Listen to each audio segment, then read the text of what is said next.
Дорогие друзья, начинаем наш семинар, посвященный закрытию восточных границ между Финляндией и Российской Федерацией. Меня зовут Карина Терехова. Я один из активных участников спонтанной группы, которая начала протесты сразу же, когда границы закрылись. По необходимости семинар будет мультикультурный и мультиязыковой. Люди, которым необходима помощь в понимании финского или английского языков, пожалуйста, сидите в комнате ближе к Михаилу. Наши докладчики будут говорить по-фински и по-английски. Семинар транслируется на стриме на YouTube Riot Auki, и запись этого семинара будет потом доступна. Я хочу первым долгом пригласить профессора Мартина Шейнина. Minulla on kunnia esitetä teille päivän ensimmäinen puhuja, suomalainen oikeustieteilijä ja arvostettu Oxfordin yliopiston professori Martin Scheinin. Professori Scheinin liittyi seminaarin videoyhteyden kautta ja hän ilmeisesti suostunut vastaamaan muutamiin kysymyksiin, jotka me esitämme haastattelun piirissä. Hetki vaan.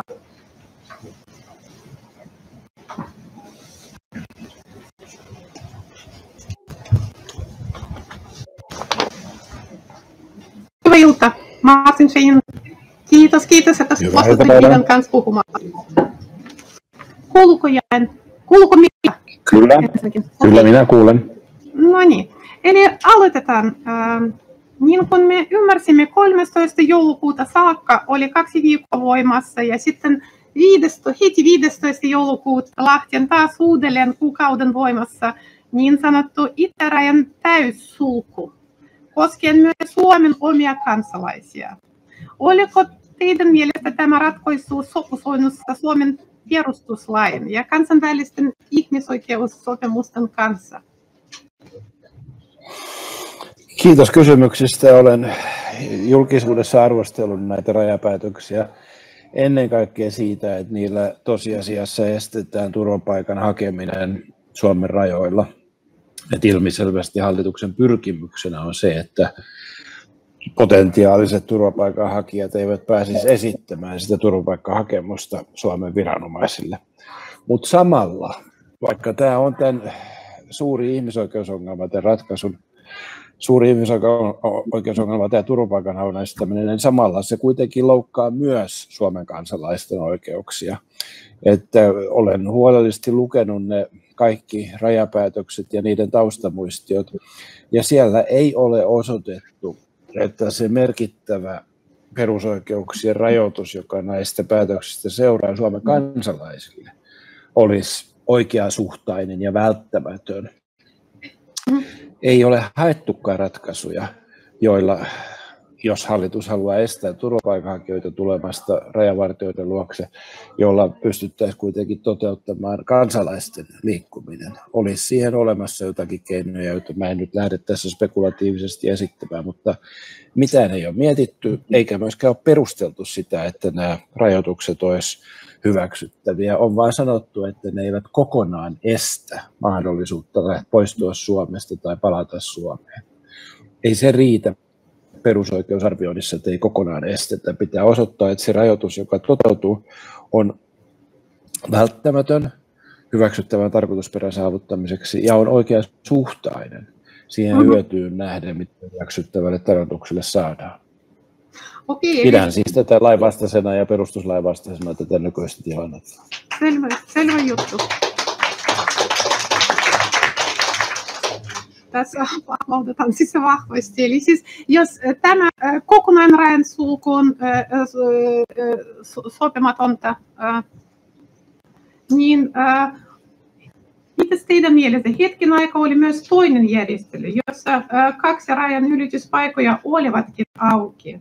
Onko se perustuslaki ja ihmisoikeuksien sopimuksia kunnioittavampi ratkaisu?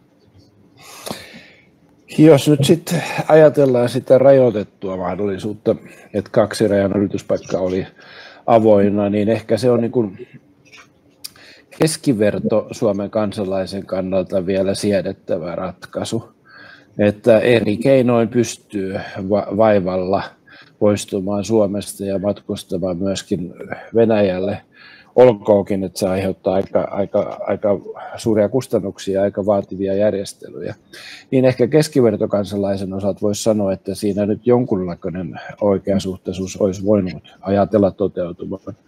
Mutta tässä on silti unohdettu se, että venäläistaustaiset tai venäjänkieliset Suomessa, jotka on aika suuri ryhmä, ovat tunnustettu kansallinen vähemmistö.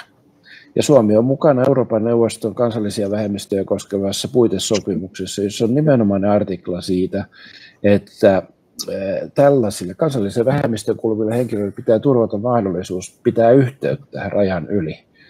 17 artiklan mukaan sopimuspuolet sitoutuvat olemaan puuttumatta kansallisiin vähemmistöihin kuuluvien henkilöiden oikeuteen solmia ja ylläpitää vapaita ja rauhanomaisia yhteyksiä yli rajojen toisissa valtioissa laillisesti oleskeleviin henkilöihin, varsinkin henkilöihin, joiden kanssa heillä on sama etninen, sivistyksellinen, kielellinen tai uskonnollinen identiteetti tai yhteinen kulttuuriperintö. Tämä kansallisten vähemmistöjen puitesopimus on kokonaan unohdettu. Ja sen takia on väärin vaan miettiä tässä keskiverto suomalaista, joka ehkä haluaa lähteä etelämatkalle. Pitää miettiä myös tämän kansallisen vähemmistön asemaa ja kuinka tämä lainaamani sopimuskohta heidän osaltaan toteutuu. Ja sitä ei ole tehty yhtään. Tätä kansallisten vähemmistöjen puitesopimusta ei ole kertaakaan edes mainittu hallituksen papereissa. Kiitos tästä. Se on erittäin tärkeä sanojen mieli, koska siis sen nimenomaan venäläisvähemmistön tunnistaminen on ehkä siis tärkeä seikka täällä. Ja voidaanko sanoa, että nämä hallituksen rajapäätökset ovat sitten venäjänkielisiä tai venäjän taustaisia tai muuten yhtenäinen kansallinen vähemmistön kuuluvia Suomen kansalaisia syrjivä, koska seuraukset koskettavat niitä paljon kovemmin kuin muita suomalaisia. Kyllä, näin voidaan sanoa, että tuossa kansallisia vähemmistöjä koskevassa puitesopimuksessa on myös 4. artikla, joka koskee nimenomaan syrjinnän kieltoa, jossa Suomi on sitoutunut takaamaan kansallisiin vähemmistöihin kuuluville henkilöille oikeuden yhdenvertaisuuden lain edessä. Ja sitten siinä nimenomaisesti sanotaan, että tämä yhdenvertaisuus tarkoittaa tosiasiallista tilannetta. Suomi on sitoutunut toimenpiteisiin täyden ja tehokkaan yhdenvertaisuuden edistämiseksi. Ja tässä suhteessa sopimuspuolten tulee asianmukaisesti ottaa huomioon kansallisiin vähemmistöihin kuuluvien henkilöiden erityisolosuhteet. Että silloin kun ei hallitus edes mainitse tätä puitesopimusta, niin silloin on selvää, että ei ole otettu huomioon heidän erityisolosuhteitaan, ja kyse on myöskin tässä puitesopimuksen 4 artiklassa tarkoitetusta syrjinnästä. Tämä on minun mielipiteeni. Eli kuulostaa siltä, että siis täällä on huomattavat puutteet päätöksenteossa, kuten myös itse asiassa päätöksen perusteluissa. Tuliko mieleen, että voiko näistä valtioneuvoston rajapäätöksiä sitten valita jonnekin? Niin, nämä valtioneuvoston rajapäätökset on niin sanottuja massapäätöksiä, jotka koskevat kaikkia yleisesti. Periaatteessa valtioneuvoston päätöksistä voi valittaa korkeimpaan hallinto-oikeuteen, ellei laissa ole valituskieltoa, ja ei tässä rajavartiolaissa nyt ole valituskieltoa. Mutta ongelmaksi tulee se, että koskeeko tämä kaikkia yleisesti, jolloin se ei oikeastaan koske ketään nimenomaisesti, ja silloin korkein hallinto-oikeus voisi katsoa, että tällä valittajalla ei ole valitusoikeutta. Valituskelpoinen päätös, mutta valittaja ei osoittanut, miksi juuri hänen oikeuksiaan loukataan. No, minun vastaus tähän kysymykseen on se, että kansalliseen vähemmistöön kuuluminen juuri tarkoittaa sitä, että nämä rajapäätökset erityisellä tavalla kohdistuu venäläiseen kansalliseen vähemmistöön kuuluviin henkilöihin, ja siksi ainakin heillä on valitusoikeus. Ehkä sillä etelään matkaavalla keskivertosuomalaisilla ei ole, mutta kansalliseen vähemmistöön kuuluvilla henkilöillä mielestäni on valitusoikeus. Ja olen siinä käsityksessä, että jotkut ovat jo vieneet asian korkeimpaan hallinto-oikeuteen, josta sitten aikanaan ehkä saadaan tietää, mitä tuomioistuin sanoo. Ymmärränkö oikein teitä? että sekä yksittäisiä venäläistaustaisia olisi valittu oikeus, kuten myös aikaisemmin yhtenäisestä valituksesta olisi paikka. Eli siis jos oli joku yhdistys, sitä ei niin, tietenkin kyse on yksilön oikeuksista, että jos joku yhdistys esiintyy, niin sen pitäisi saada sitten valtuutus näiltä yksilöiltä. Ja vaikka yksilöitä on paljon, niin kyllä silti on ihmisten oikeuksista kysymys, että ihmisten perusoikeuksia ja ihmisoikeuksia tässä loukataan ja heidän asiassaan pitäisi valittaa, olkoonkin, että valittajia voisi olla suuri joukko ja heitä voi edustaa joku yhdistys. Selvä juttu. No, kiitos oikein paljon Martin, ja meillä on paljon merkitystä, että näin laillistettu professori vahvistaa tietyt ajatukset, koska tässä kysymyksessä lenteli aika paljon väärinkäsitystä ja väärinymmärryksiä. Se on erittäin arvokasta, että puhutte meille. Kiitos. Toivotan teille hyvää kokousta. Kiitos, kiitos. Kiitos.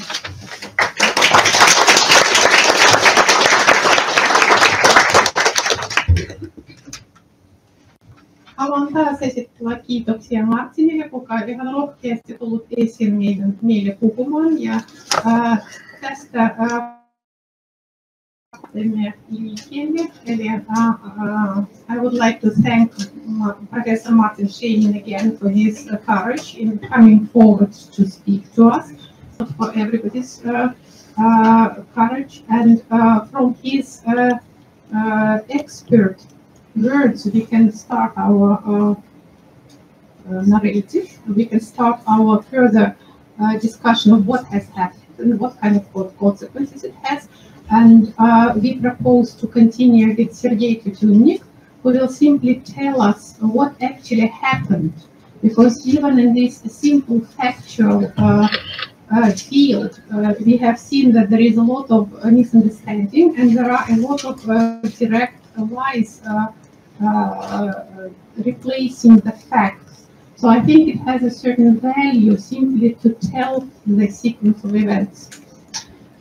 Дорогие друзья, после экспертного заключения профессора Мартина Шеина мы бы хотели начать с того, что Сергей Тютюнник расскажет последовательность того, как все происходило. Все произошло относительно недавно, но уже обросло спекуляциями и разным пониманием событий. Поэтому Сергей сосредоточится строго на подтвержденными фактах последовательности событий, так, чтобы у нас была какая-то общая понимаемая линия произошедшего.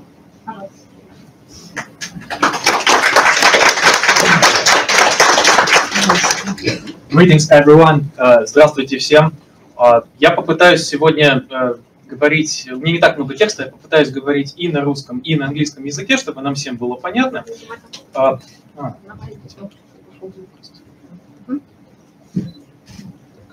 Все время держать? Да. Так слышно? Да. Спасибо. Greetings, everyone, again. Еще раз всем здравствуйте. Я сегодня попытаюсь говорить и на русском, и на английском языке. Текста у меня будет немного. Я попытаюсь напомнить цепочку событий, так сказать, сухо, день за днем, что вообще происходило и как мы пришли к нашей нынешней ситуации. Now I will just remind day by day, event by event, how did we get into today's situation with the eastern border of Finland. So, 9th of November 2023, Finland government forbids entrance by bicycles through the border points Vaalimaa, Nuijamaa and Imatra. 9 ноября 2023 года Финляндия запрещает въезд на велосипедах через пункты пропуска Vaalimaa, Nuijamaa и Imatra.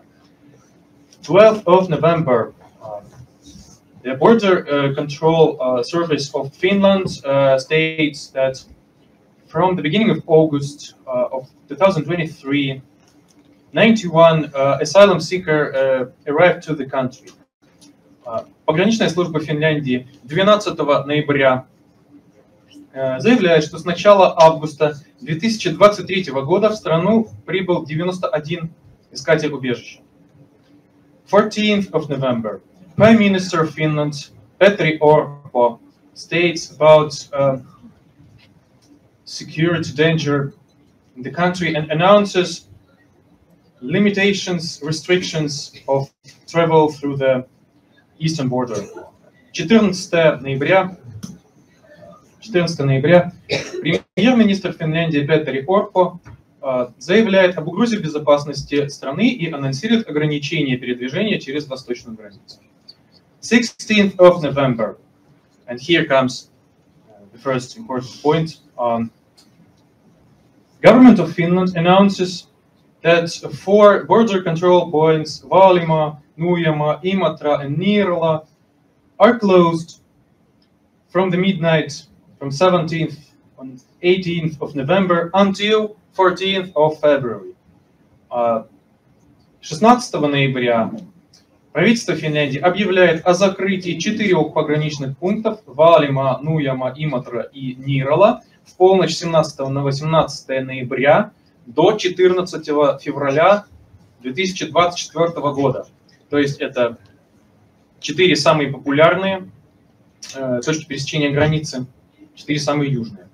So those are 4 most popular border control points and those that are on the south of the country. The only open ones are the northern border control points, Vartius, Kuusamo, Salla, Raja-Jooseppi. Единственными открытыми остаются северные КПП Vartius, Kuusamo, Salla и Raja-Jooseppi. At the moment of 16th of November, through the eastern border arrived 267 asylum seekers from the beginning of August and 335 from the beginning of the year. На момент 16 ноября через восточную границу Финляндии прибыло 267 искателей убежищ с начала августа и 335 с начала года, соответственно. The same day, 16th of November, appears a chat, a group in Telegram. This group is created in support of opening the borders, and there are at the moment around 2,000 people in this group. В этот же день, 16 ноября, образуется группа в Telegram в поддержку открытия границ, объединившая свыше 2000 человек. In short terms, we have made different petitions as Address.com, which has 14,000 subscriptions, and a little bit later, Kansalais Aloite, which is the official petition to Finnish government, and only the Finnish citizen can subscribe it. And so there we got over 4,000 signatures at the moment. В короткие сроки были созданы петиции как на ресурсе Address.com. Эта петиция открытая, она собрала свыше 14 тысяч подписей, так и на чуть позже Kansalais Aloite. Это ресурс, на котором граждане отправляют петицию непосредственно финскому правительству, и подписать такую петицию может только гражданин Финляндии через систему идентификации, и таких подписей мы собрали уже свыше 4000. Next, 18th of November, the first gathering of people, the first protest happens at the building of Finnish Parliament Eduskunta in Helsinki. 18 ноября, спустя всего 2 дня после образования группы в Телеграме, проходит первый митинг у здания парламента Финляндии, у Эдускунты, в Хельсинки. Он организован участниками группы. 19th of November, the similar gatherings happen in the cities of Jyväskylä and Lappeenranta. 19 ноября, спустя день, похожие митинги проходят в городах Jyväskylä и Lappeenranta. 3 days later, 3 дня спустя, 22nd of November, government of Finland announces about closure of all the land border control points, except the most northern one, Raja Joosupi. From midnight 23-24 of November until 23rd of December per month. 22 ноября правительство Финляндии объявляет о закрытии всех наземных КПП, кроме самого северного Раja Joosupi, в полночь с 23 на 24 ноября в срок до 23 декабря 2023 года.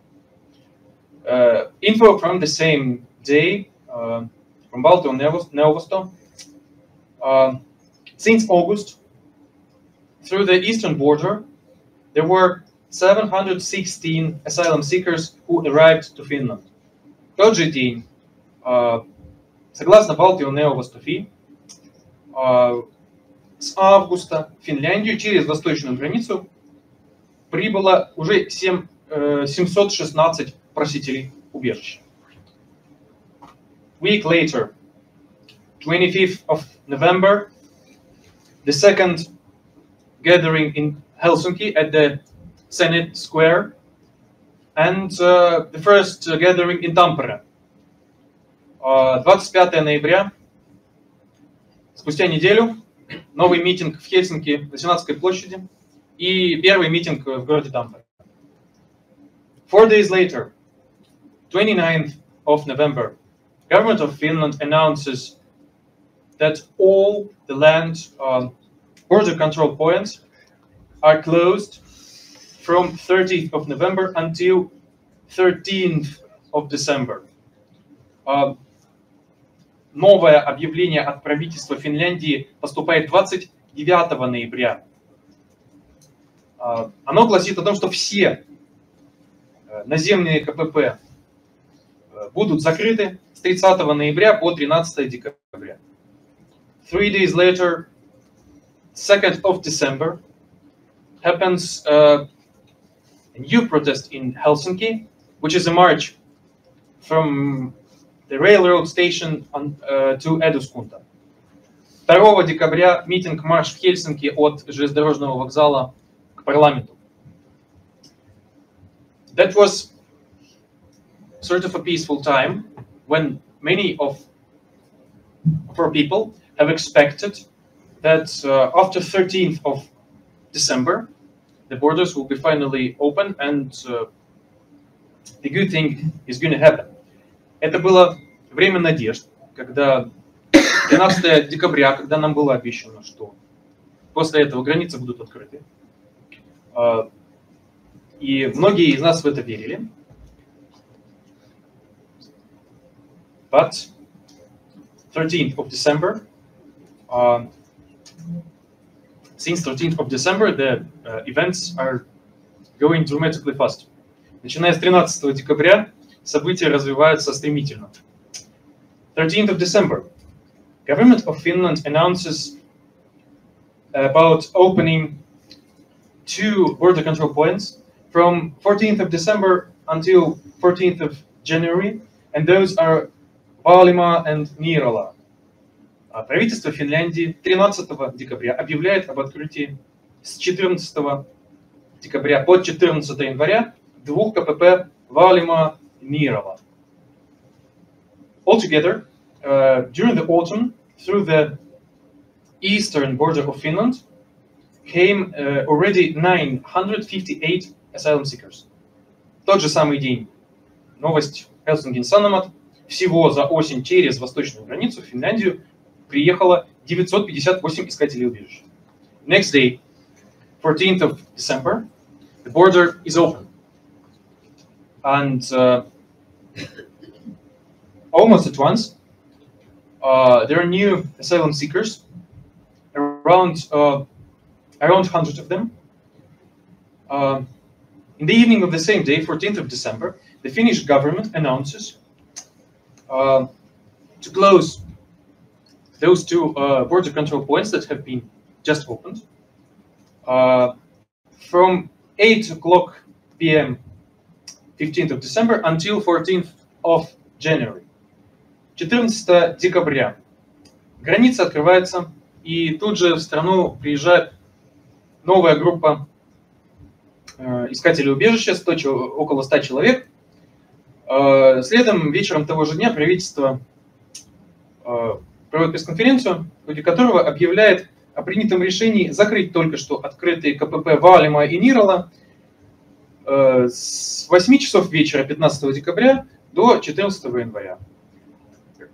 Around 300 of asylum seekers, according to some sources, got to the Finnish border during 14th, 15th of December. Порядка 300 искателей убежища добрались до границы Финляндии за эти 2 дня, когда граница, неполные 2 дня, когда граница была открыта, 14-15 декабря. And we need to say that during those 2 days, the situation at the border on both sides could be described as chaos, collapse, and mess. For example, there were huge traffic jams on both sides. There was the last bus of Lux Express company that didn't manage to go from Helsinki to St. Petersburg, and it stayed for a very long time near the border, and then turned back to Helsinki. Many people have stayed in the neutral area, and altogether, the most popular southern borders, Vaalimaa, Niirala, Nuijamaa, Imatra, have been closed for 28 days, which is almost a month. Итого, самые популярные границы в общей сложности были закрыты в течение 28 дней, что практически месяц, то есть это 1/12 часть вообще всего года, which is 1/12 part of the whole year, which of course influences a lot of our life. And here we are now. Is it now 17th of December? So that's briefly the sequence of events that has happened. Это была вкратце последовательность событий, которые привели нас сегодня сюда. Спасибо.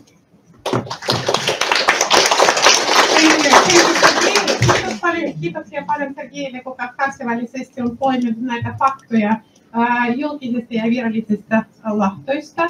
Ja ehdottomasti kaikista isoin kiistetty asia on, mikä oikeasti tapahtuu rajan ylityspaikoilla sekä venäläis- että myös Suomen rajan ylityspaikoilla, ja mikä meni rikki, eli mikä toiminut hyvin ja mikä oikeasti meni rikki silloin, kun marraskuussa näitä ongelmia ja haasteita alkoivat.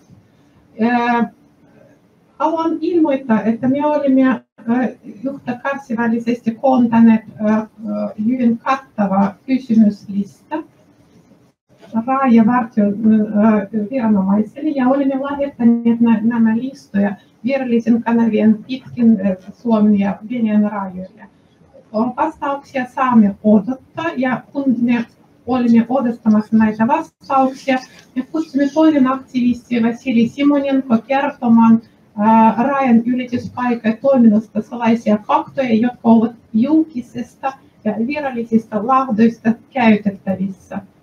Eli in the waiting for clarifications of their border control operations on both sides to confirm what has worked and what has been broken in November, apparently, in the collaboration of the Finnish and Russian border control operations, we have compiled an extensive list of questions for the border control officials.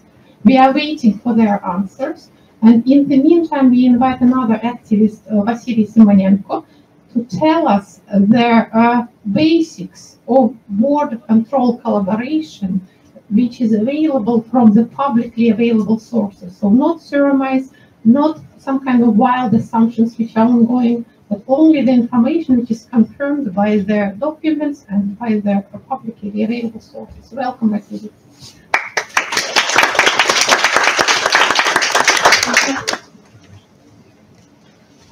Добрый день. Слышно меня всем? Hello, everybody. Can you hear me? Okay.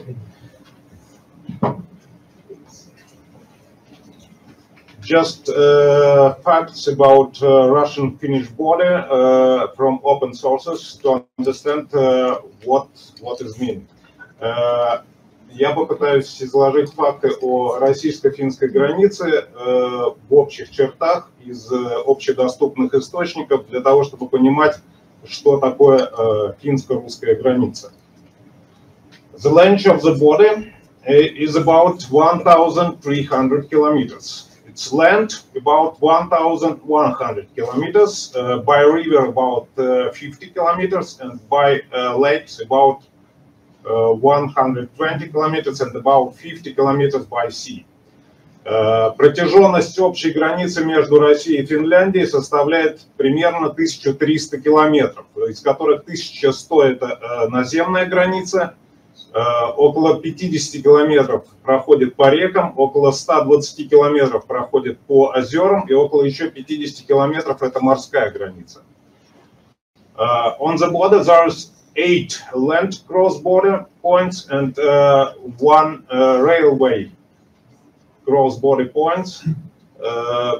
Всего на границе расположено 8 наземных пунктов пересечения, 1 железнодорожный пункт пересечения, and 2 simplify temporary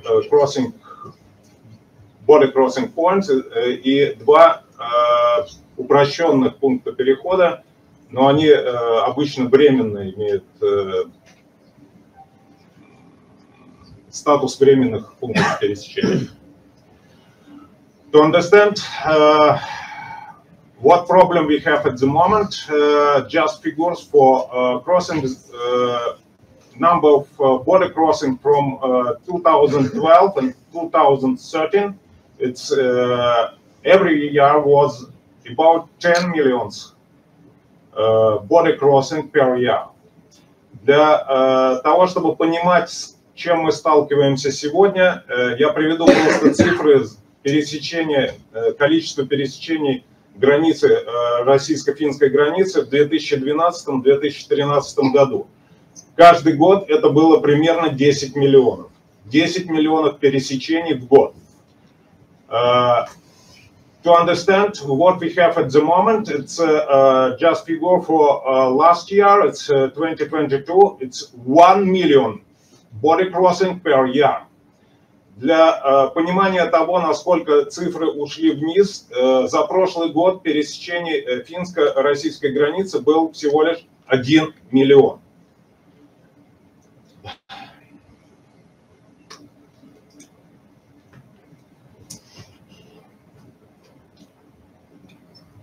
The functioning of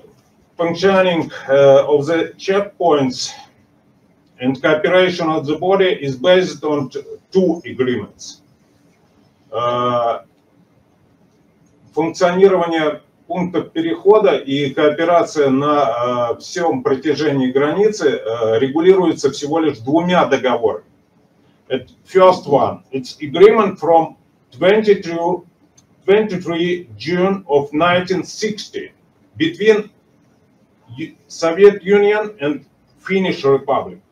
It's about the state border and procedure, the resolving of border incident.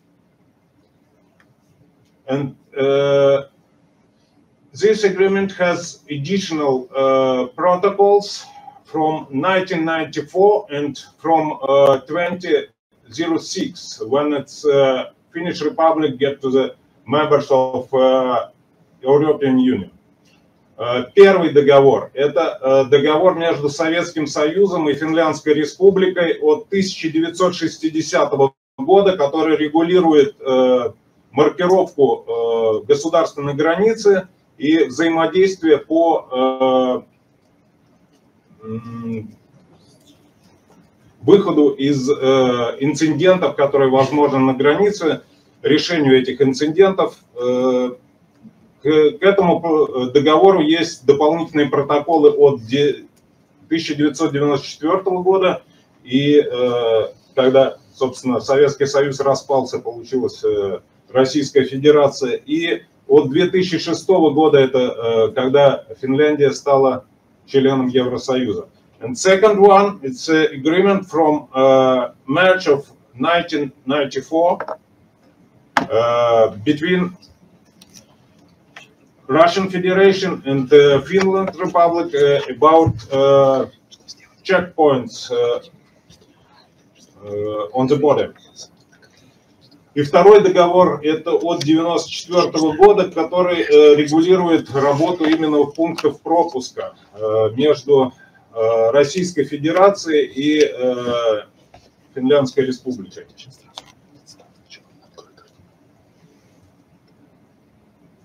It's both agreements concluded in order to further strengthen and develop relations of good neighbor lines, friendship, and cooperation based on the principle of equality and mutual benefits. Оба договора подчеркнуто в преамбуле обеих договоров, что договоры заключаются на принципах добрососедства и взаимодействие на границе подразумевается на принципах равности и обоюдной выгодности.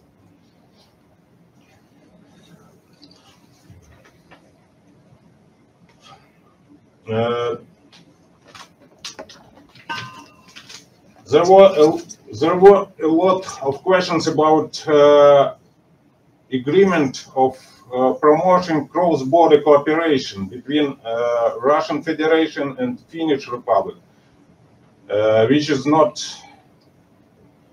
valid at the moment. This agreement not regulated and never has been regulated any questions of the border cooperation or functionality of cross-border points. Много вопросов было по договору о приграничном сотрудничестве между Российской Федерацией и Финляндской Республикой по поводу тот, который Россия денонсировала в октябре месяце. Этот договор не регулирует и никогда не регулировал вопросы взаимодействия на государственной границе и вопросы функционирования пунктов пропуска. In operational terms, cooperation at the checkpoints and on the section of state borders, it's carried out by the shift supervisions and border guard or Russian border guard service and all the supervisors of sections districts on the state border. Вопросы оперативного взаимодействия в пунктах пропуска или на протяжении всей границы отданы на ведение начальников смен пунктов пропуска или начальников смен участков границы.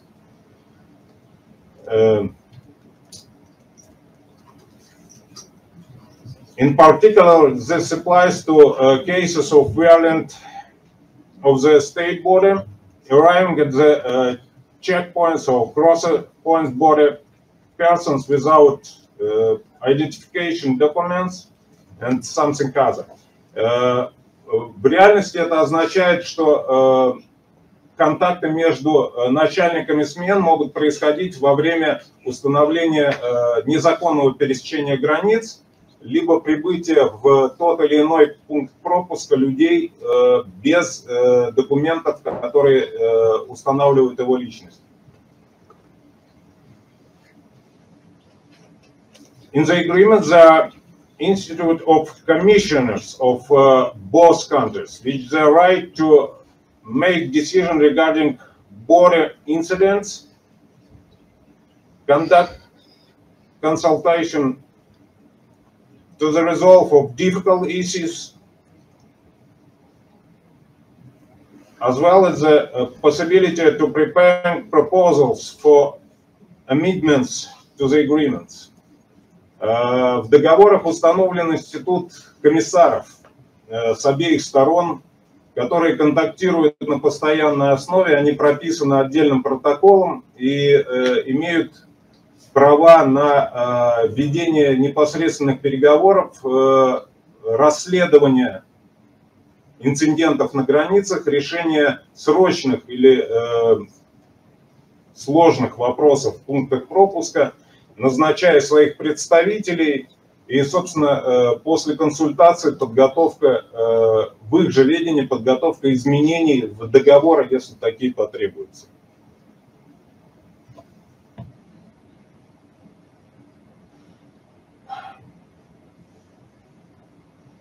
Changes in the operation of the checkpoints must be notified to other side by the submitting a note through the diplomatic channels at least 5 days in advance.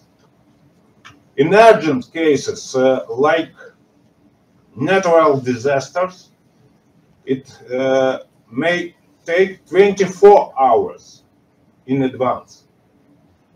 Любые изменения в работе пунктов пропуска должны быть обусловлены нотой одной стороне другой через дипломатические каналы минимум за 5 суток. В случае каких-то природных катаклизмов, когда это не оставляет времени для такого срока принятия решений, обусловлен срок 24 часа.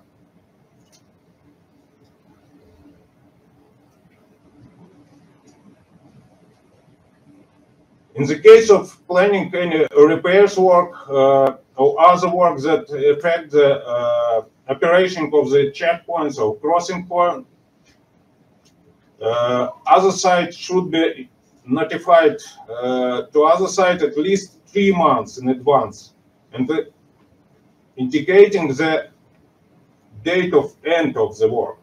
В случае каких-то долговременных работ на пункте пропуска, который не позволяет функционировать этому пункту пропуска, одна сторона другой должна информировать минимум за 3 месяца до начала этих работ и с обозначением даты окончания этих работ.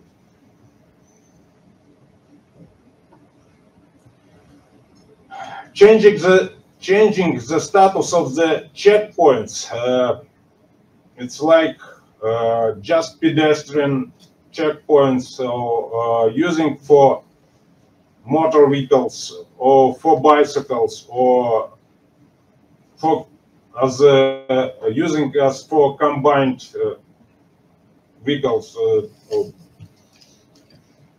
It's regulated by amendments in the agreements. Изменение статуса пункта пропуска, такое как это только для пешеходов, только для автомобилей, только для велосипедов. То есть полный перечень того, по какому принципу там можно пересекать границу, может изменяться только изменением в договор. So, like summary, according schedule which we heard from Sergey, what happens last time on the checkpoints between Finland and Russia on the border. I just need to declare that there was not enough time, that necessary notification about changing in the work of checkpoints on the border get in time to the other side. И как итог моей речи я хочу сказать, что смотря на расписание того, что происходило, то, что Сергей до нас донес, мы видим, что как минимум об изменениях, которые финская сторона проводила на пунктах пропуска, это было недостаточное время для того, чтобы российскую сторону известили вовремя.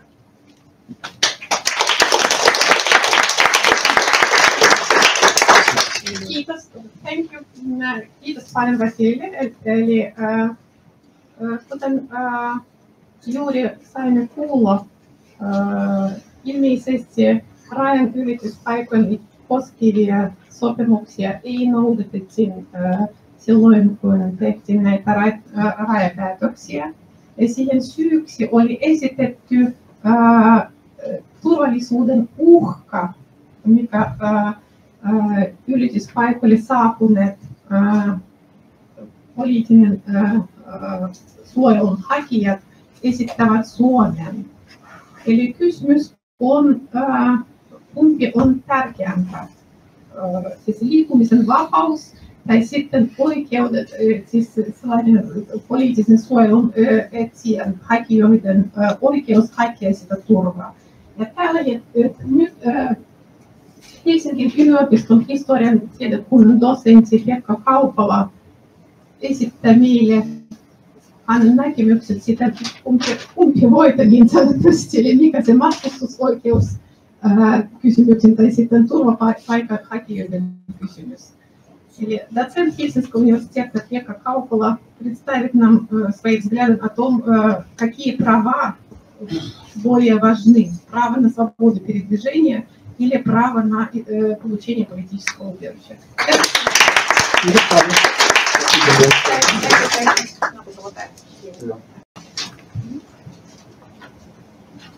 Suomen ja Venäjän raja-asemien viime kuukausien tragikoomisessa avaamis- ja sulkemissirkuksessa on kiinnitetty eniten huomiota turvapaikanhatukysymyksiin. Nämä kysymykset ovat tietysti tärkeitä ja osa suurta kansainvälistä pakolaiskeskustelua. Kuitenkin keskustelussa rajasulusta on kohtalokkaasti jätetty sivuosaan itse rajaliikenteen ydin, eli tavallisten matkustavaisten sekä myös tavaroiden rajaliikenne. Suomen ja Venäjän välillä on ainoa Etelä-Suomen, eli Suomen suuren asutuskeskusalueen maaraja. Sen takana sitten on Pietari, yksi maailman megapoliksista ja suurin pohjoinen kaupunki koko maailmassa. Tällainen raja on yksi tärkeimpiä strategisia rajanylityspaikkoja maailman mittakaavassa. Ja siten äärimmäisen oleellinen kysymykselle, onko ihmisten liikkuminen valtioiden välillä mahdollista? Vai ovatko he pakotetut pysyttelemään oman valtionsa hellässä tai vähemmän hellässä uomassa? Mikäli ihmiset pystyvät normaalisti liikkumaan, avaa tämä heidän näköalan ja kosketuspinnan koko maailmaa ja ihmiskuntaa. Tämän puolestaan ei suinkaan tarvitse merkitä oikeutta asettua pysyvästi johonkin toiseen maahan, jonka yhteisöön heitä mahdollisesti ei toivota.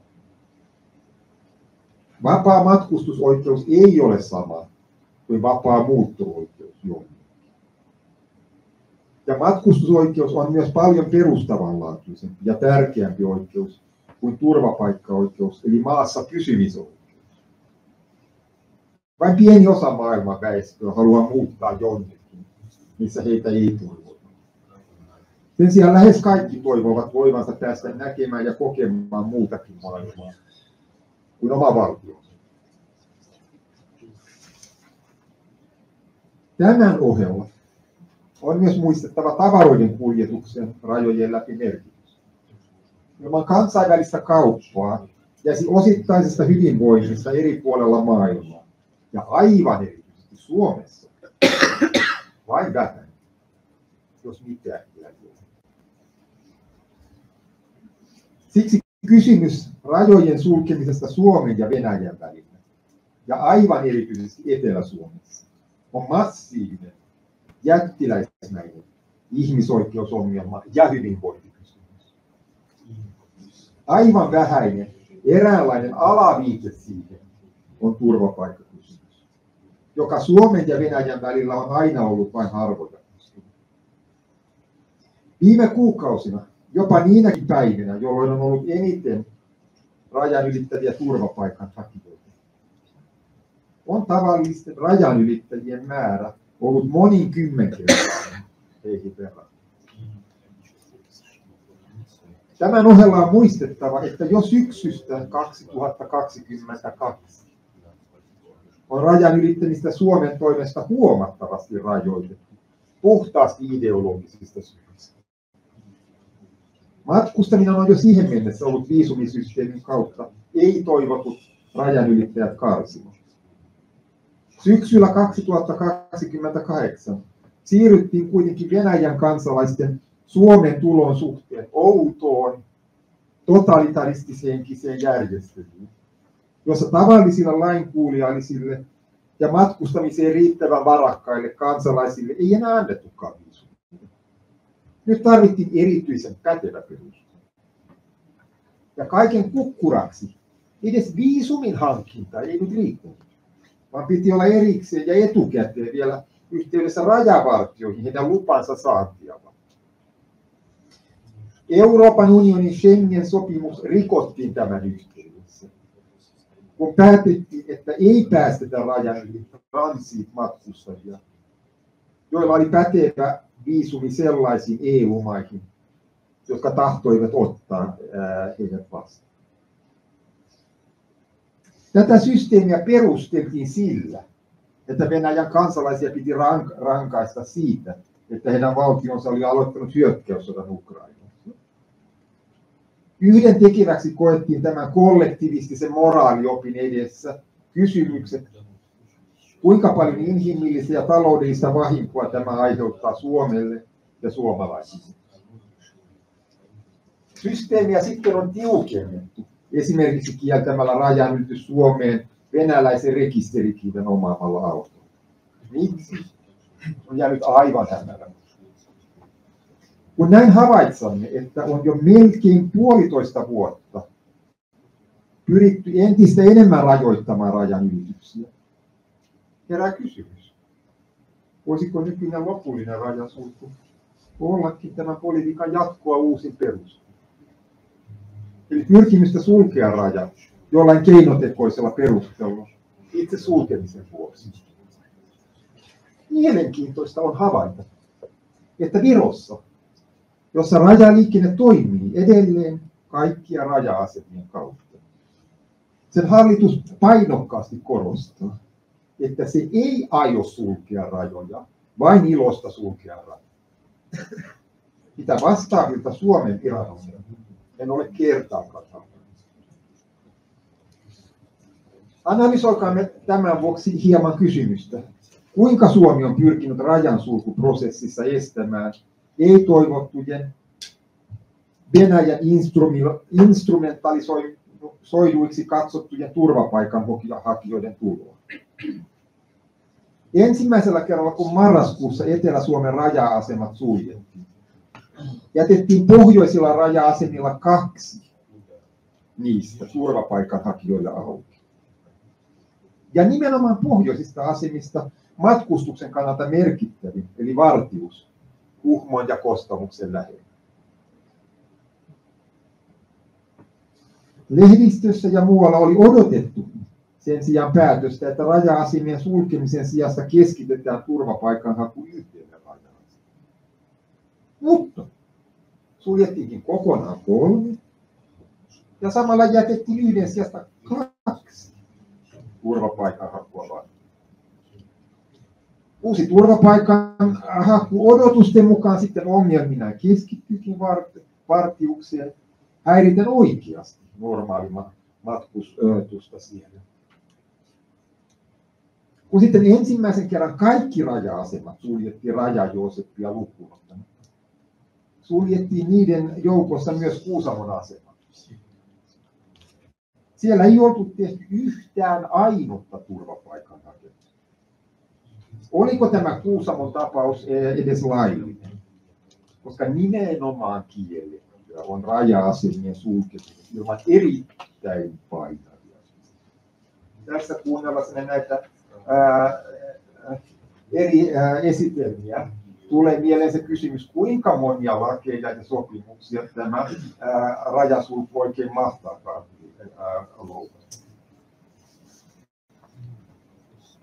Raja-Joosepin sulkemisen jälkeen sitten tällä viikolla avattiin 2 Etelä-Suomen raja-asemaa.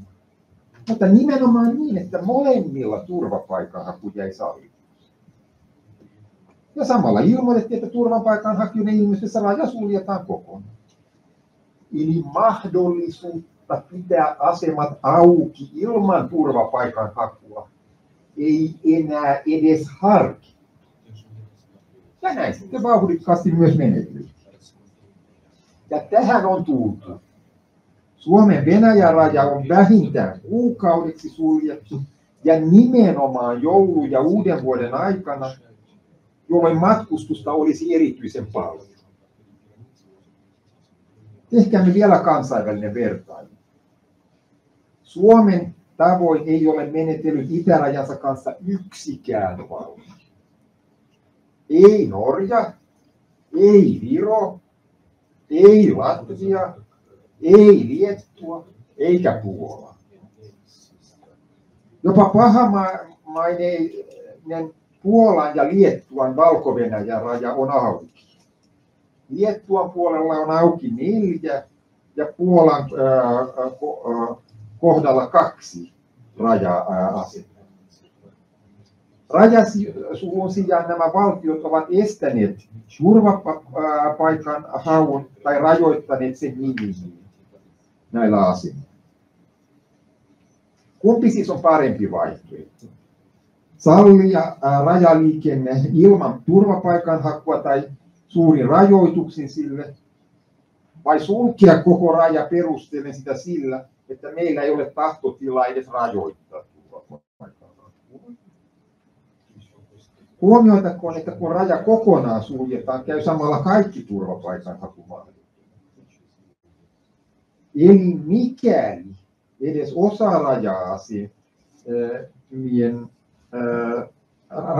raja-asemista sulkeminen turvapaikan hakijoilta tulkittaisiin laittomaksi tai sopimattomaksi, ei sitä paljon suuremmalla syyllä voi mitenkään olla laillista tai sopivaa sulkea koko rajaa. Olen tällä puheenvuorollani halunnut herättää keskustelua turvapaikanhaku- ja matkustusoikeuden merkityksestä ja keskinäisestä painoarvosta. Mieleeni tulee vertaus, kuinka häntä heiluttaa koiraa. Älkäämme siis salliko pahantahtoisten leikkien hännän kanssa kaataa omaa koiraa. Kiitos.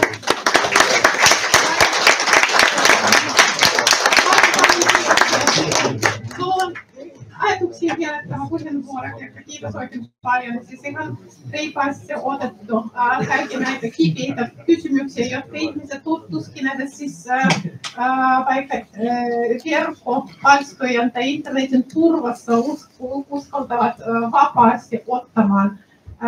Joten tulimme nyt sellaisen vaiheeseen, jossa on hyvä syytä keskustella niiden tästä, että niiden nyt vastustajan tästä on tehty ja kannattaa pohtia, miten nämä rajan suljet vaikuttavat Suomen yhteisön sidosryhmään. Ja mä kutsun Rostislav Vladimirski kertomaan meille hänen mielipiteitä siitä, että miten nämä vaikuttavat.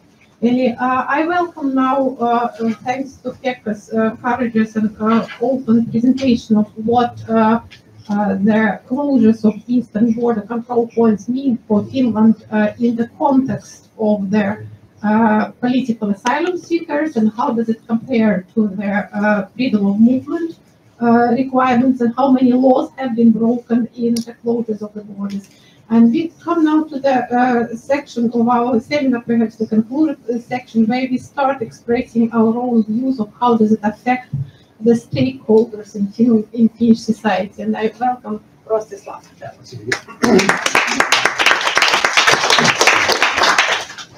Nyt on jo tällä hetkellä 28 täyttä päivää, kun itärajan suosituimmat läpikulut ovat täysin kiinni Suomen hallituksen päätöksen. Hallituksen päätös ei ollut vain törkeä. Se oli ollut myös salamanopea, eikä asialle ollut tehty yhtään tyydyttävää ennakkoilmoitusta rajan ylityksessä kiinnostaville henkilöille. Tuhannet rajan ylitykseen oikeutetut henkilöt riisuttiin heidät perusoikeudelta vapaan liikkumiseen kansallisen suojelun ehdolla. Toissapäivänä otettujen videoiden sekä näkijöiden kertomuksien mukaisesti itärajalla ensimmäistä kertaa ilmeni historiallinen ja yllättävä tapahtuma. Suomen passeja ja oleskelulupia näyttäviä ihmisiä ei päästetty maan sisään. He joutuivat olemaan toisella aidan puolella näiden kanssa, joilta nykyinen hallitus omilla päätöksillään meitä suojelee.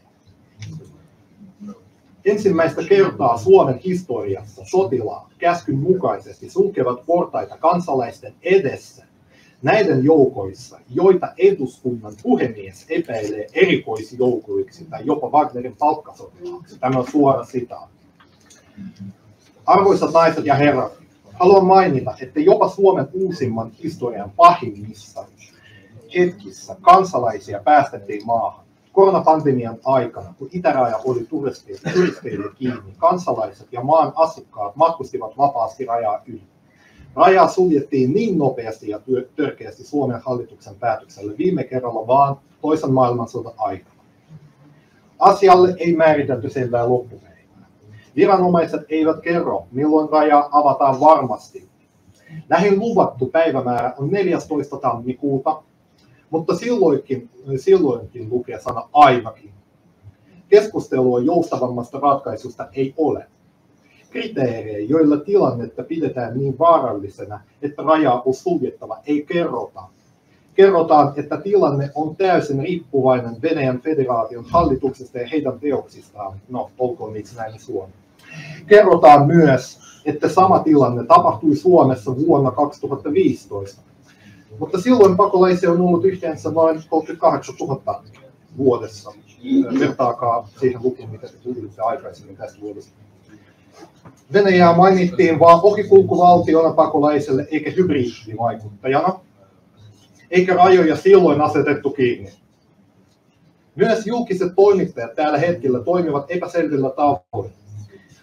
Ylen virallisella nettisivulla lukee, että rajoja toissapäivänä suljettiin kello 20.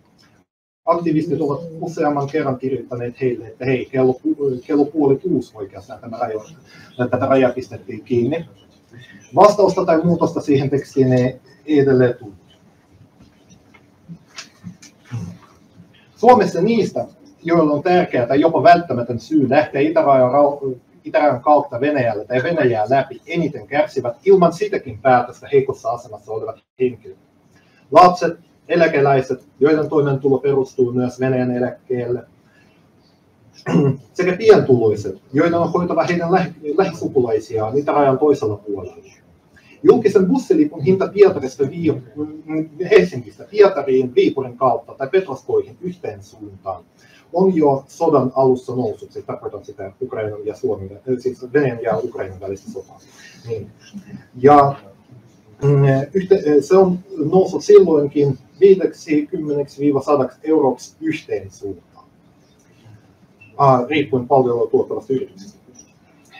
Matkareitille Helsinki, Tallinna, Narva, Pihkova yhteen suuntaan on minimissaan 2 kertaa kalliimpi, eikä ole mitään vakuutusta siihen, ettei Viron hallitus tekee samankaltaista päätöstä, mitä Suomen hallitus on tehnyt, koska vaikkapa entinen puhuja on sanonut, että he lupasivat, että ne eivät laita nämä rajat kiinni. He ovat kuitenkin julistaneet esimerkiksi varoituksia matkustajille, että rajat voidaan mahdollisesti laittaa kiinni silloin, kun he ovat poissa Euroopan unionista. Lähin lentoasema, jolta voi päästää Venäjälle, on Turkissa, ja matkan hinta yhteen suuntaan on noin 2000 €, mikä on monelle mahdoton summa maksaa retkestä, kuinka välttämätön se olisi. Tällä hetkellä ei ole poikkeavaa syytä, jolla voisi laillisesti päästää itärajaa yli. Näillä perusteilla voidaan sanoa, että vaikka virallisesti suomalaisen perusoikeutta liikkumiseen ei rajoitettu, todellisuudessa hallituksen päätös on tehnyt tämän oikeuden käyttöä lähes mahdottomaksi heikoimmissa asemissa oleville suomalaisille, joilla on tärkeä syy lähteä itärajaa yli. Myös on otettava huomioon, että päätös rajan kokonaisesta sulkemisesta on jo saanut negatiivisen palautteen Euroopan komissiosta, mikä osoittaa, että hallituksen päätös on kyseenalainen ihmisoikeuksien puolesta, vaikka Euroopan komissio on ollut huolissaan siitä, että turvapaikanhakijoilla ei ole tällä hetkellä mahdollisuutta hakea turvapaikkaa itärajalla, eikä asia liity Suomessa asuviin henkilöihin, joilla on tarve matkustaa rajaa yli. Tällä hetkellä Suomen hallitus sekä viranomaiset, jotka suorittavat rajalla sulkuun liittyviä toimenpiteitä, eivät mitenkään vastanneet aktivistien sekä tilanteesta huolissa olevien Suomen asukkaiden kirjoihin, viesteihin, eivätkä muulla tavoin antaneet kommentteja tilanteesta. Viranomaiset myös pysyvät hiljaisia. Media ei kerro tilanteesta paljon, eikä ota huomioon ihmisten oikeita syitä lähtemään itärajaa yli. Matkustajia maalataan halpaa öljyä hakevaksi tai jopa turistiksi. Suomalaisten, joista enemmistö on suomenvenäläisiä, protesteista ei kirjoiteta paljon mediassa. Vielä vähemmän kirjoitetaan positiivista tai neutraalia. Suomenvenäläiset Suomessa olivat tavalla tai toisella kokeneet heitä kohtaan nousevaa epäluottamusta vielä ennen sitä nykysodan alkua. Mutta sodan jälkeen asia nousi meidän esille huomattavasti. Jopa nyt silloin, kun rajaa suljettiin. Siitä eniten kärsinyt suomalaisten ryhmä on poliitikkojen sekä median puolesta jäänyt lähes huomaamatta. Samaan aikaan, kun itäraja suljettiin, Yle on pitänyt kyselyn, mikä huolistui suomenvenäläisiä huomattavasti. Kahden kansalaisuuden kiellon kantaminen Suomessa, jos kyse on Venäjän kansalaisuudesta, jossa kieltoa kantavat kansanedustajat ovat jopa käyttäneet pohtimassaan valheellisia tietoja. Suomenvenäläisiä maalataan kommenteissa Venäjän federaation hallituksen pelinappulaksi vapaasti Instagramissa, Facebookissa, YouTubessa ja muilla platformeilla. Usein kun suomenvenäläiset alkavat toimia omien perusoikeuksien puolesta, heille esitetään sotaan liittyviä kysymyksiä ja epäilyjä, vaikka aiheen rajan sulkemista on ensisijaisesti maan sisäinen ja Suomen hallituksen päätöksen aiheuttuma. Tässä tilanteessa, kun Suomen venäläisille ei löydy tukevaa tai auttavaa edustajaa, yhteisöä tai puoluetta sekä viranomaiset, media ja hallitus jättävät asian huomaamatta, en näe muuta vaihtoehtoa kuin luoda suomenvenäläistä omaa yhteisöä, mikä aloittaa rajansulun asiasta toivomalla vuorovaikuttavaa keskustelua päätöksentekijöiden edustajien kanssa ja jatkaa suomenvenäläistä koordinoivana ihmisoikeussuojeluliittona. Tällä hetkellä useat aktivistit eri kaupungeista ovat käynnistäneet valitusprosesseja, oikeudessa käynnin, ovat luoneet kansalaisaloitteen, usean avoimen kirjeen, järjestäneet mielenosoituksia useissa Suomen kaupungeissa. Mielenosoituksissa mukana ei nähty vain Suomen venäläisiä, mutta myös muita suomalaisia, jotka syystä tai toisesta ovat tulleet osoittamaan solidaarisuutta. Tämä sekä rakkaus Suomea kohti pitää meissä aktivisteissa toivoa siihen, että parempi ratkaisu rajansululle ja muille haasteellisille asioille löytyy mahdollisimman pian. Kiitos.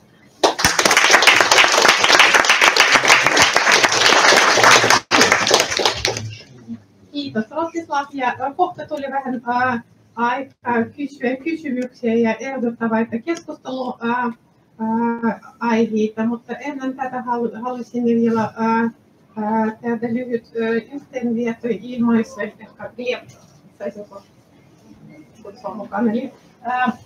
The time has come to thank all the speakers in this seminar, and there will be some time to ask questions and propose topics for discussions, for further discussions. Before we go into that part, and I would like to make a summary announcement of what has been done, and I would like to start reiterating that nearly all of the speakers mentioned actions which people affected by the border closures took to protect their rights for the freedom of movement.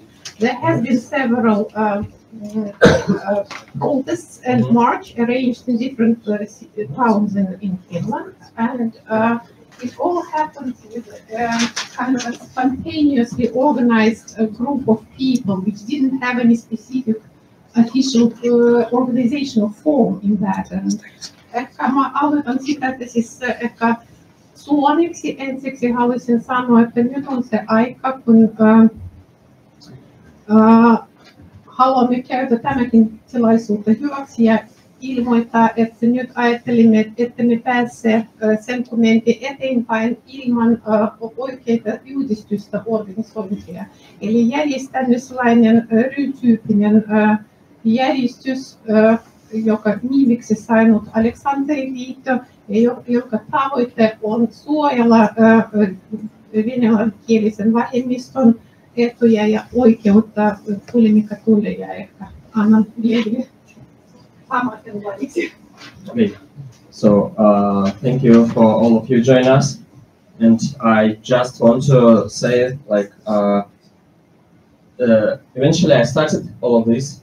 Basically, I was the first who we need to protest against all of this, and I organized the first Helsinki protests about all of this situation, because I'm an entrepreneur in IT field, and I just start things, you know, like, and I thought it would be great, like, to start something, and now we have started, basically, and you are free to join us and our movement.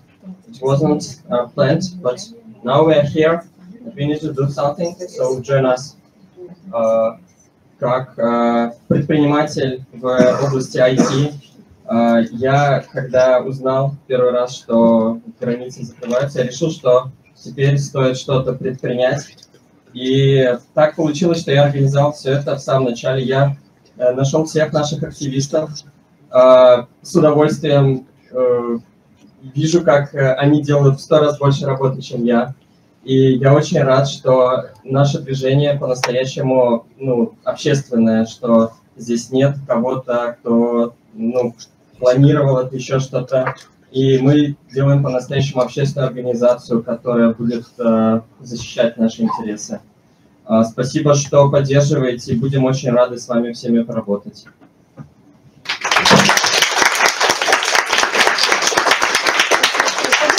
Присоединяйтесь, пожалуйста, к каналу на Телеграме. Кто создатель чата в Телеграме?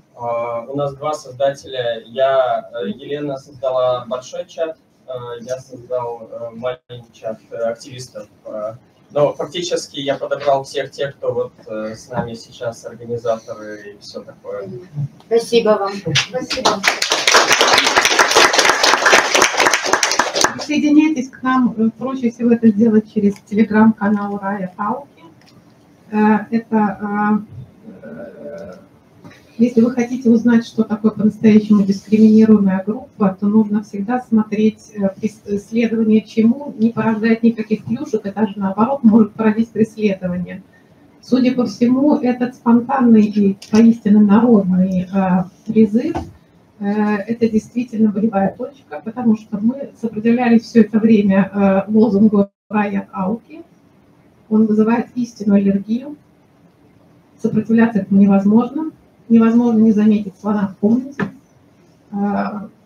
Права русскоязычного меньшинства довольно серьезно ущемлены этим, поэтому мы не сопротивляемся этому лозунгу, но, тем не менее, наша общественная организация будет носить более нейтральное и более историческое для Финляндии имя Алексантери-Лиитто, которое вызывает много положительных ассоциаций, как у финнов, как хочу сказать, у шведоязычных финнов и у русских. Большое всем спасибо. Можете задавать вопросы на любых языках, мы можем принести микрофон, если вы не научитесь нас слушать.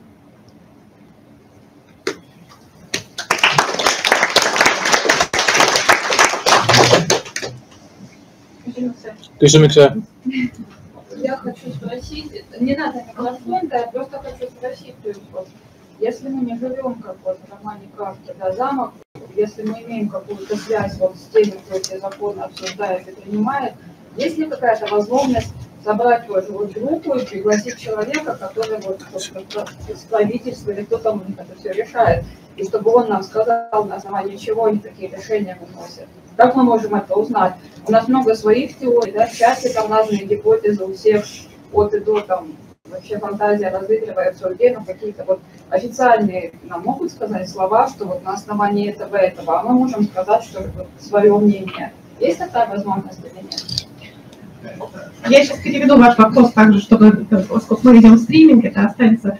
Eli haluaisin kääntää tämän kysymys myös suomeksi, eli kysymys lienee, joko on löytyy mahdollisuuksia vuoropuhelun päätöksentekijöiden kanssa, jotka tekevät tämä rajan sulkemien päätökset, joko onnistuu tapaaminen, jossa niiden esittämät näkemykset saavat kunnollinen vastaus ja muodollinen vastaus päätöksentekijöistä, jossa perustelut ja lakiperustelut olisivat tuotu esille.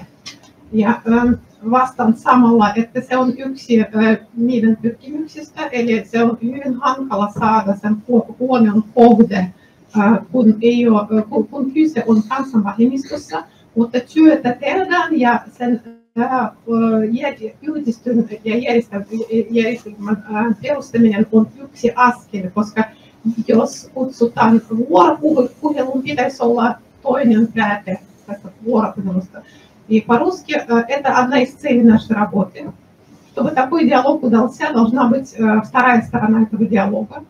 Не коллекция отдельных личностей, а определенная организация. Именно поэтому мы чувствуем, что дальше нельзя продвинуться без общественной организации. И это очень в гору, это нелегко, потому что диалог с меньшинством всегда менее желателен людям, принимающим решения, чем диалог с большинством.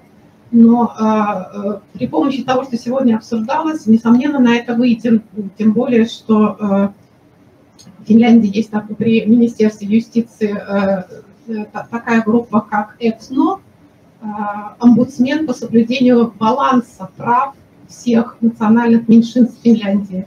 И через них будем этого добиваться.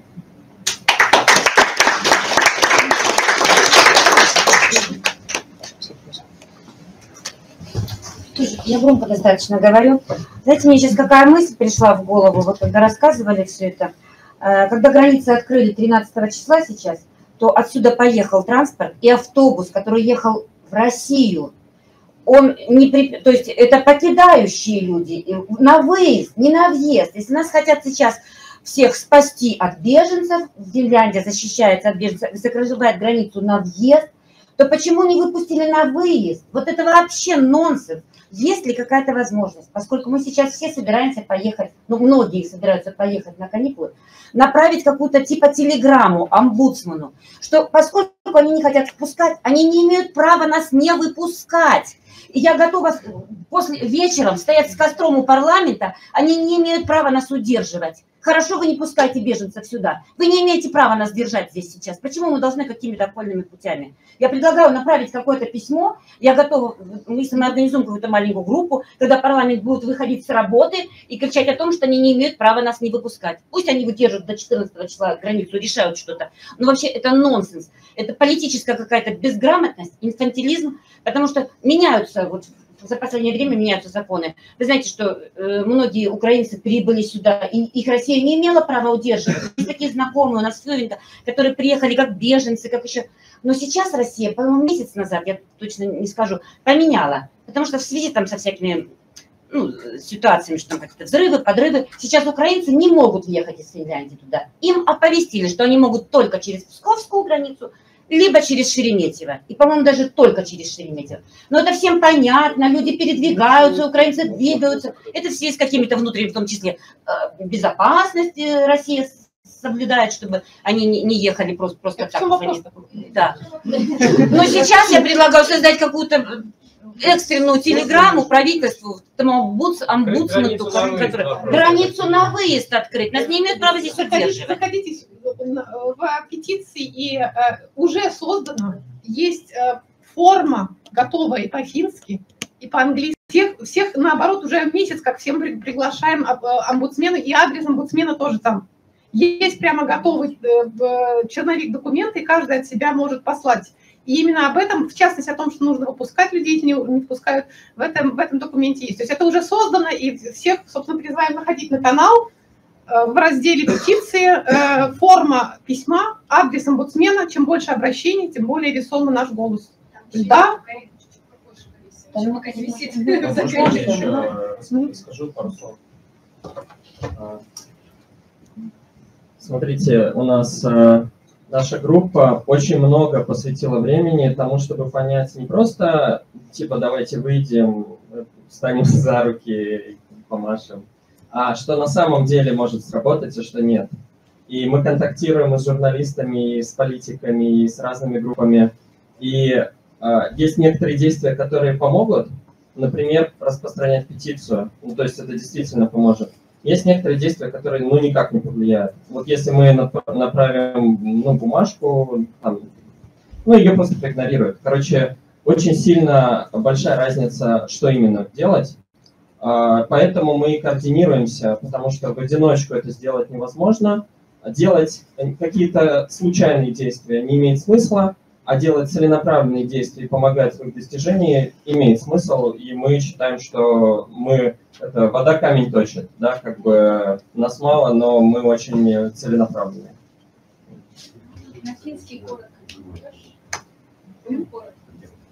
Hetken vaan, mä käännän vielä mikä Klepp Eli täällä hyvä ehdotus kirjoittaa kansan ihmisille niiden oikeuksista poista Suomesta. Ja mikä Gleb sanoi, että koko aika pohdimme, mitkä toimenpiteet kannattavat ja mitkä taas eivät, koska joku yksittäisiä tai kautisia toimintoja ehkä purkivat sitä tunteita, mutta tuskin tuovat minkälaisia tuotoksia. Ja me tavoittelemme sellaisia yhteisiä toimintoja, johon uskomme saavansa vaikutusta. Ja sitä koko aika ehdotamme ja meidän kanavassamme esittämme sellaisia ehdotuksia, johon uskomme olevan saavansa vaikutusta.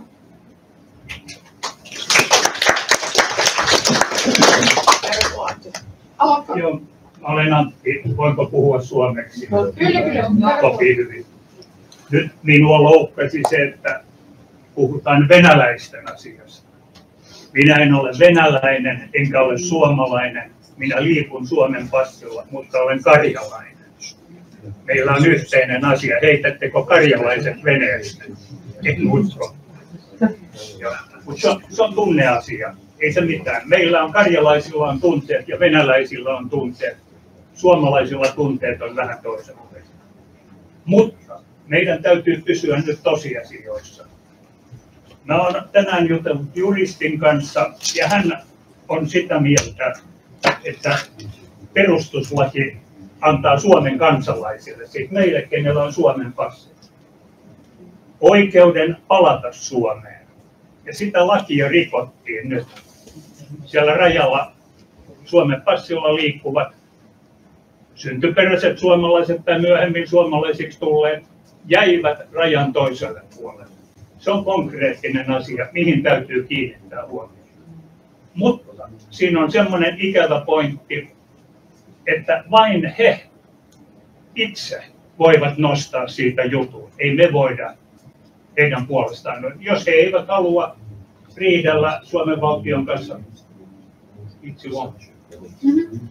ei voi sieltä mitään. Sitten toinen asia. Sieltä tuli kuvamateriaalia aika paljon.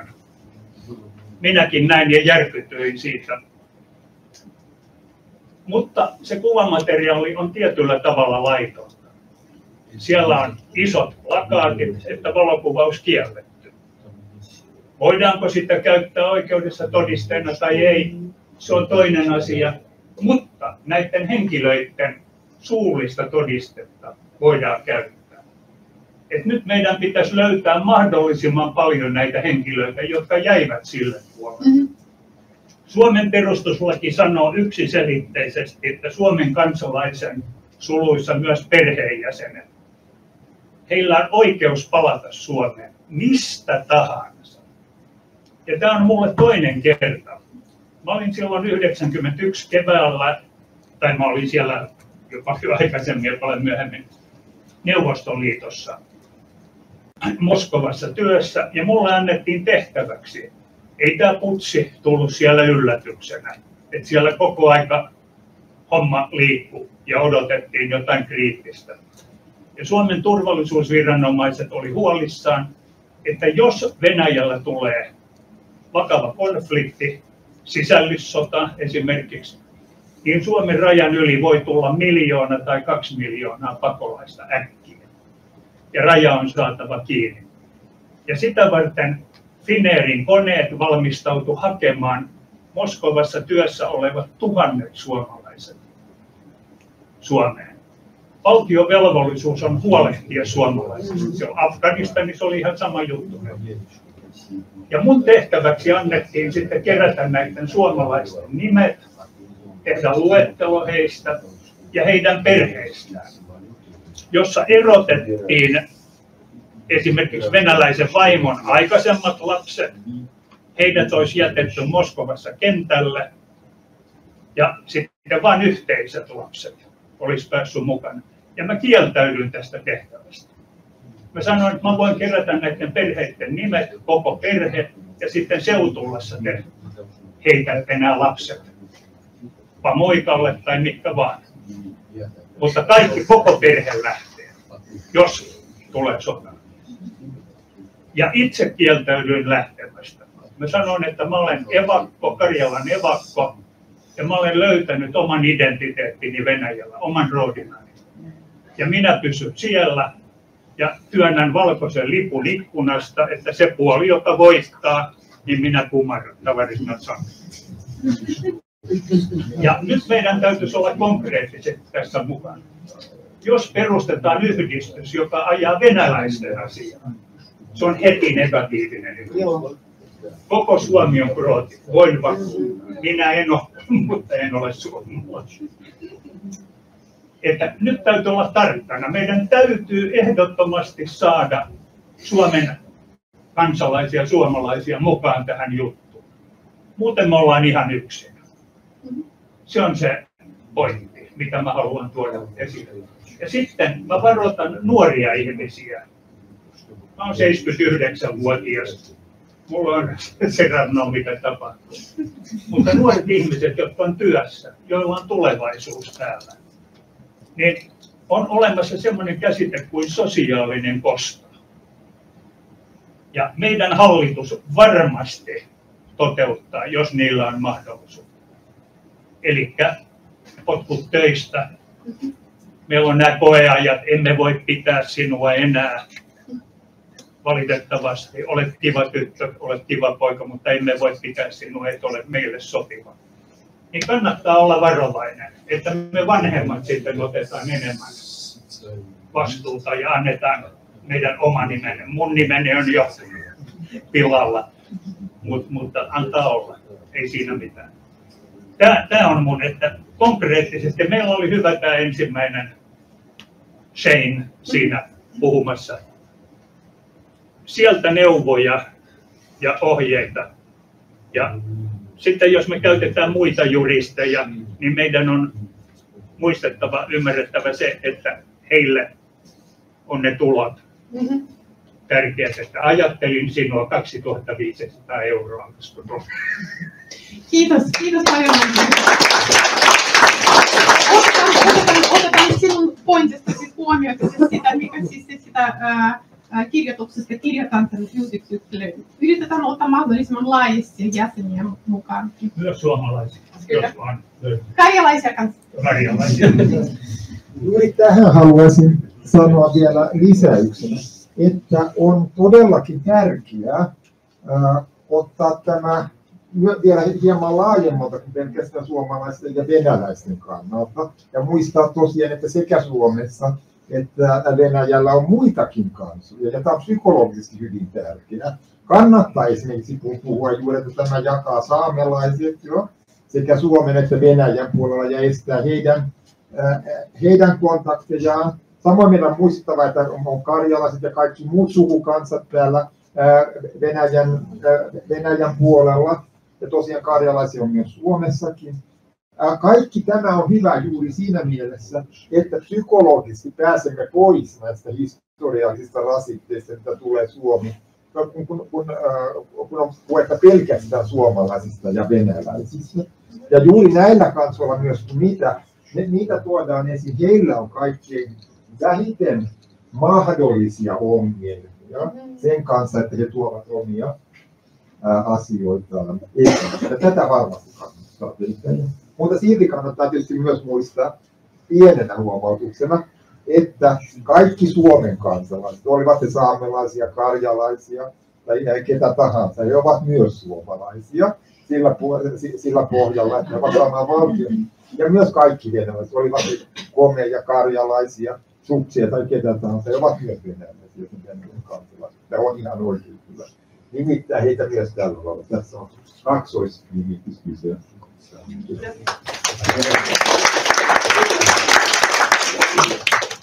Nyt ehkä on aika siis pikkuhiljaa viimeistellä niiden tilaisuus. Muistutan vielä muistutuksiksi, että tähän kautta tulette meidän kontaktiin ja kaikki ovat tervetulleet tekemään yhteistyötä ja edesauttamaan sitä yhteistä asiaa, josta tänään puhuttiin. This is to conclude our meeting. I would like to suggest that the best way to get in touch and to keep in touch is through the Telegram channel Rajat Alki. And everyone is welcome both to participate, to present their input and constructive proposals, what is to be done, and to help in the progressing with the issues which brought us together. Thank you all, and thank you all for spending the evening of Sunday with us.